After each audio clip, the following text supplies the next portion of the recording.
your main man, Dr. Life, in the business of saving lives. First responder, responding to unnatural, artificial,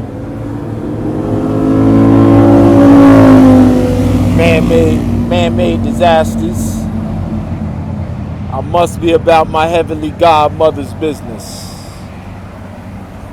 It's the Shine Doctors. Shine Doctor. Kanisha Zion Life. And the Shine Doctor. J. Dr. J. Just You Run, the upright one.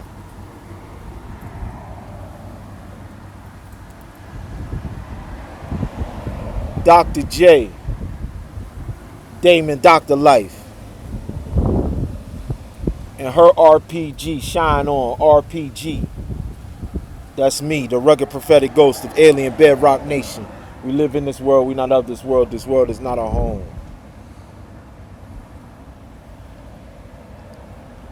So as we flip the slums, the slumdog pavillionaires, slumdog pavillionaires,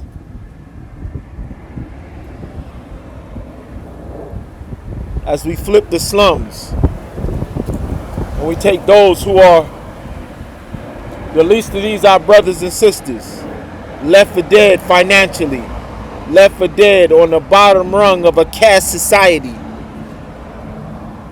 You know what a caste is when you break your arm or you break your leg or you break your neck. They put you in a cast. Well, the crown in England, when they enslaved the Indians,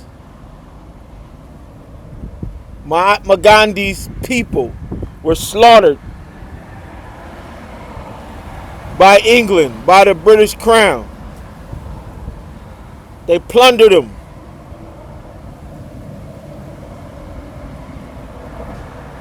And to manage the plunder, they put in a hierarchy called a caste system. They took it straight from their brotherhood in the Anglican and the Roman Catholic Church. The same hierarchy with the Pope and the bishops and the same hierarchy. But their political hierarchy they call a caste system. But it still has priests on the top. Then it has the royals who answer to the priests. Then it has the skilled trades people. Then it has the common, regular people. Then on the bottom of the caste system, it has the untouchables. You heard me. The untouchables represent the group in the Bible that God called the least of these our brethren. And he said, well done, my good and faithful servants, because you have taken care of those that the artificially man-made disaster manufactured and put a group of people on the bottom rung of society. And so the whole world has tried to create this fake narrative about African Americans being the caste on the bottom in the West. Everybody tries to acknowledge this fake story. This fake story that all of the nations of the East got together and did a transatlantic slave trade and created this group of people called Negroes and Africans, and then brought them to the Americas and sold them into slavery. If you look at the overall body of people of color on the globe, out of the 10 billion people, the amount of people that they talk about that were in the transatlantic slave trade didn't get up over 500,000. It's 10 billion people on the planet. Of the 10 billion,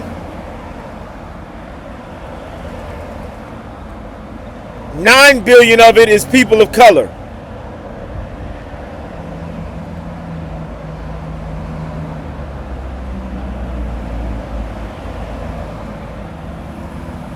And if you got 9 billion people, 500 million people that were trafficked and sold as slaves or whatever, that's not even scratching the surface. It doesn't even put a dent. It doesn't reflect at all. All it does is reflect on those that participated in that trade. The only people it reflects on is the people who perpetuated the acts. Otherwise, it was insignificant. It didn't determine who the group of people who were in the lands, because they lied and said nobody was in the land. But Benjamin Franklin, in the book 1751, tells the British Crown, we cannot bring more people of color to these lands because it's filled with people of color. So we already know that England and all of the European nations knew that they were lying when they said nobody lived in these lands. Benjamin Franklin, British royal, who y'all claim is y'all founding father, wrote a whole book, 1751. So we know that they know that whatever colonialism or whatever was a manufactured story to try and brand the imperial and the colonial powers as having authority. That's what the story did. They told the story so the world would believe that a group of people that couldn't take authority through might and power could manufacture authority through myths and lies. Once again, the numbers of who were in the transatlantic slave trade is not even a drop in a bucket compared to the numbers of people on the earth.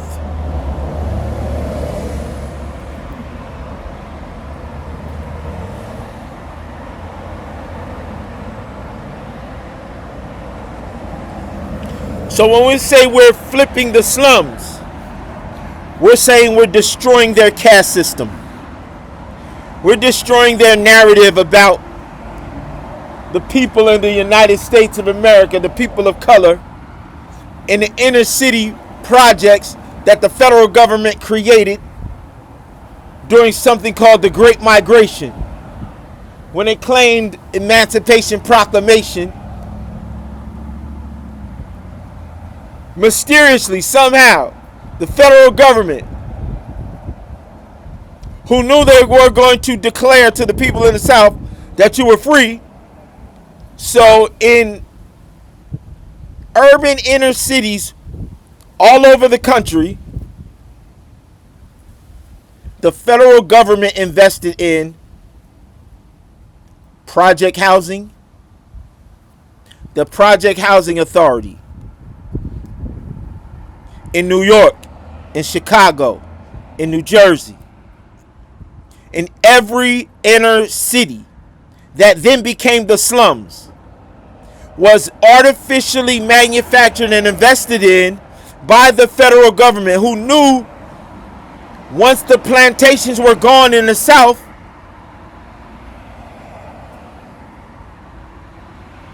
if they didn't manufacture a slum, then the people would spread out into all of the suburban neighborhoods where they live.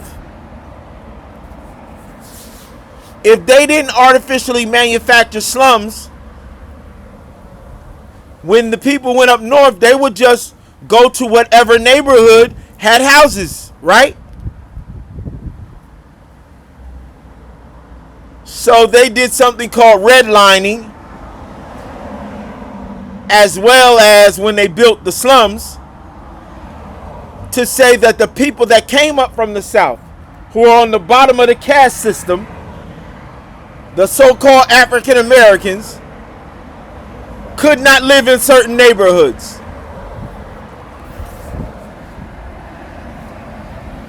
So you tell me,